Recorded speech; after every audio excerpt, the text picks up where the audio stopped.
Malam hari ini saya akan memulai membaca matan Abi Suja yang sering disebut dengan istilah Al-Ghoyah wa Taqrib. Ya, nama kitabnya itu Al-Ghoyah dan Taqrib. Jadi namanya itu dua. Bisa disebut kitab Ghoyah, bisa disebut kitab Taqrib, matan Taqrib, matan Ghoyah. Penyusunnya namanya Lil Qadhi Abi Suja. Abi Suja itu bapaknya pemberani, jadi terkenal dia itu. Nama aslinya Ahmad bin Al-Husain bin Ahmad. Namanya itu Ahmad. Ayahnya namanya Al-Husain. Kakek beliau namanya Ahmad Al-Aswahan. Jadi Ahmad bin Husain bin Ahmad. Aswahan itu di daerah Iran. Nah, ini kalimat yang awal di dalam tulisan kitab ini. Saya membaca kitab matan Taqrib ini itu sudah ada tiga versi. Ya, nanti kalau misalnya ini pekan depan insya Allah saya print out, saya taruh di sini. Jadi itu beberapa lah. Kalau yang ngaji nanti ada, kalau misalnya lebih banyak kurang nanti ngopi sendiri. Nah, itu versi yang pertama. Jadi kalau nanti menemukan kok ada berbeda sedikit, nah itu bisa jadi karena versinya berbeda. Tapi intinya hampir sama intinya. Kalimat-kalimatnya hampir sama. Jadi malam hari ini kita memulai itu saja. Insya Allah pekan depan, malam Senin depan, kita mulai tema yang pertama, tema tentang air. Nah, malam hari ini kita masih mengawali. Yang tertulis dalam kitab itu, may yuridillahu bihi khairan yufaqihu fiddin. Ini menjadi kalimat moto utama. Man, siapapun orangnya, yurid, yang menghendaki Allah bihi, dengan man, khairan, dikehendaki menjadi baik.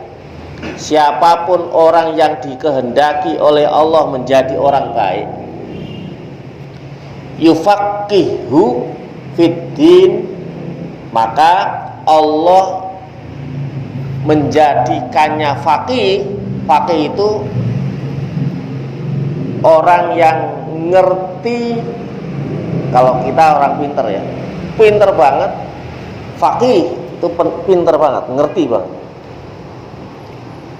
Tapi bukan sekedar ngerti dan terus berupaya untuk menjalankan pengertiannya. Jadi orang yang punya ilmu dan berusaha untuk mengamalkan ilmunya, itu faqih. Jadi dapat ilmu, diamalkan ilmunya. Yufaqihu fiddin, maka Allah menjadikannya faqih dalam hal agama. Bismillahirrahmanirrahim. Kemarin saya sampaikan, saya baca kitab syarahnya, penjelasannya kitab Taqrib ini, ada namanya Fathul Qorib. Penjelasannya Fathul Qorib ada namanya I'anah, namanya hasyiahnya. Itu menjelaskan tentang Bismillahirrahmanirrahim itu seperti apa panjang lebar. Saya tidak memanjangkan lebar itu, ini karena mengawali. Saya baca saja supaya ngerti maksud beliau. Alhamdulillahi rabbil alamin, wa sallallahu ala sayyidina Muhammadin nabi wa alihi tahirin wa sahabatihi ajma'in. Beliau mengawali dengan memuji kepada Allah. Alhamdulillahi rabbil alamin. Menurut kitab Fathul Qorib, mengawali dengan alhamdulillahirabbil alamin ini karena beliau juga ingin mengikuti seperti Al-Qur'an. Nah, kemudian cara mengikutinya penulisan Al-Qur'an kan Fatihah dulu, hamdalah, bismillah, hamdalah. Kemudian dilanjutkan dengan wassallallahu ala sayyidina Muhammadin. Beliau membaca salawat untuk Rasulullah Muhammad sallallahu alaihi wasallam. Muhammad sallallahu alaihi wasallam, sayyidina Muhammad itu an-nabi yang menjadi nabi. Jadi untuk beliau nabi wa alihi dan keluarganya at-tahirin yang suci, wa sahabatihi ajmain dan semua sahabat. Ini diawali dengan hamdalah dan sholawat. Nah, kenapa kita belajar fikih? Nah, ini saya ingin menjelaskan sedikit. Kenapa kita belajarnya fikih? Kok tidak belajar langsung menggali agama dari Quran hadis? Saya cerita begini. Al-Quran itu zaman Rasulullah wahyu turun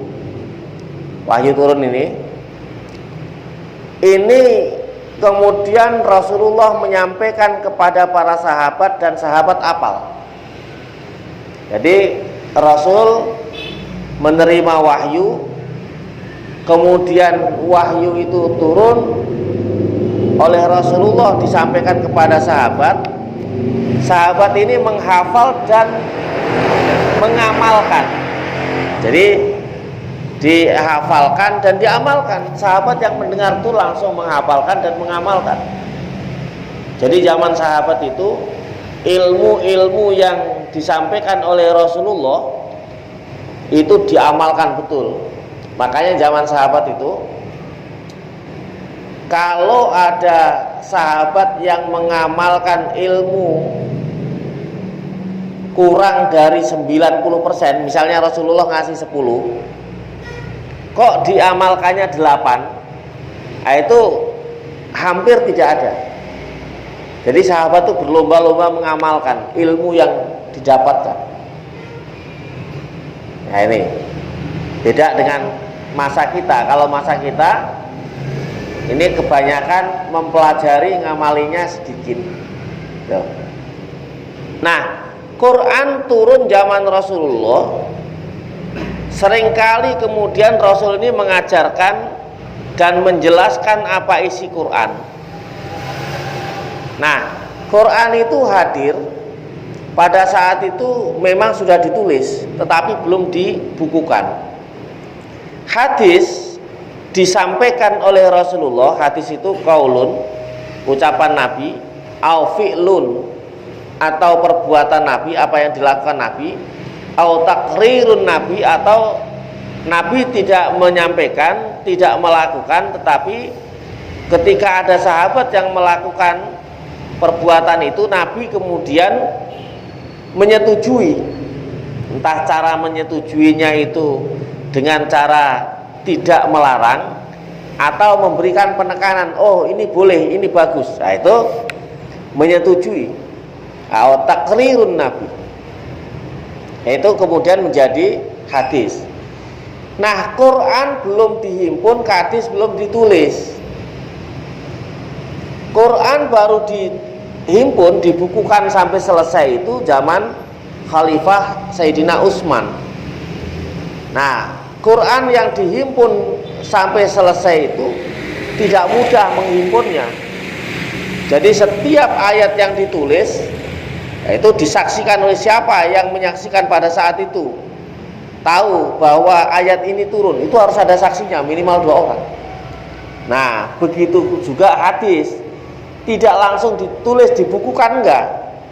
Setelah sekian tahun Rasulullah wafat, wah itu sempat dikacaukan hadis itu.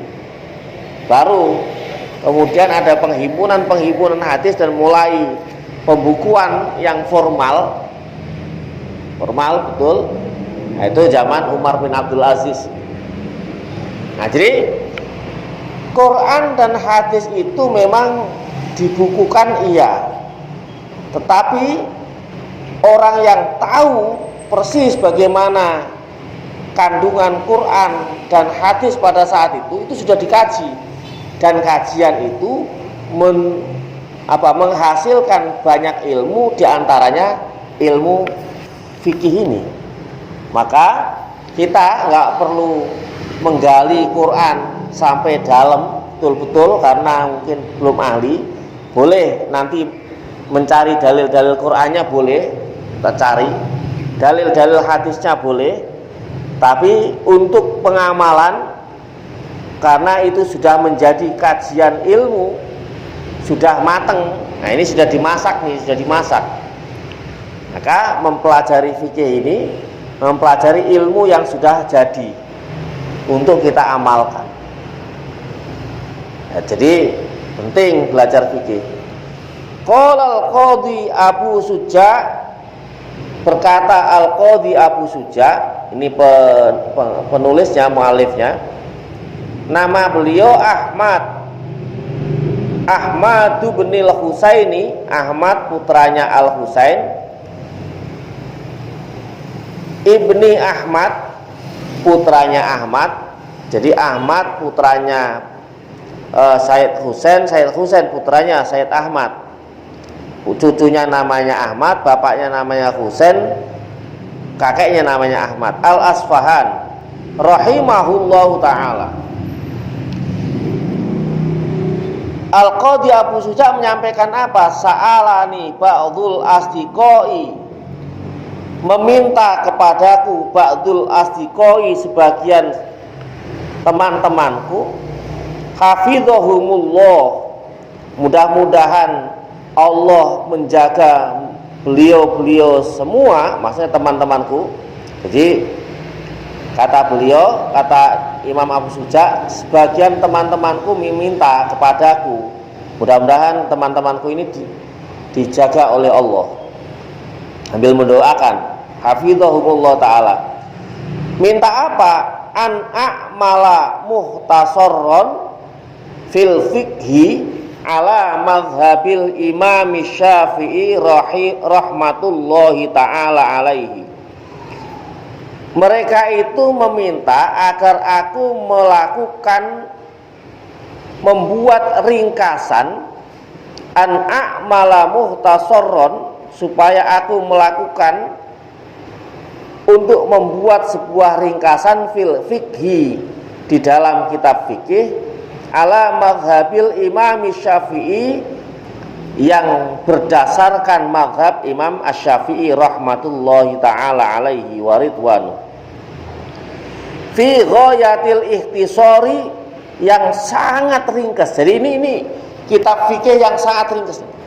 Wa nihayatil ijazi, sangat ringkas, tapi nanti itu walaupun ringkas tapi bisa mencakup. Nah, udah ringkas dan bisa mencakup nanti. Jadi kita mempelajari sesuatu yang ringkas, tapi itu insya Allah mencakup banyak ilmu-ilmu tentang fikih. Liyaqruba 'alal muta'allimi darsuhu, supaya mendekatkan kemudahan belajar itu bagi orang-orang yang mau belajar. Wa yasulu 'alal mubtadi'i hifdzuhu, dan memudahkan bagi pemula untuk menghafalkannya. Jadi boleh nanti dihafal nih, matan takribnya ini boleh dihafal. Ya, dihafalkan supaya mudah dihafalkan, mudah dipahami, kata beliau begitu. Wa anaqtira fihi minat taksimati, dan aku membagi dalam banyak bagian, wa hasril hisoli, dan mereka minta ada banyak ya bagian-bagian yang memang itu bisa memenuhi mencukupi segala keinginan tadi.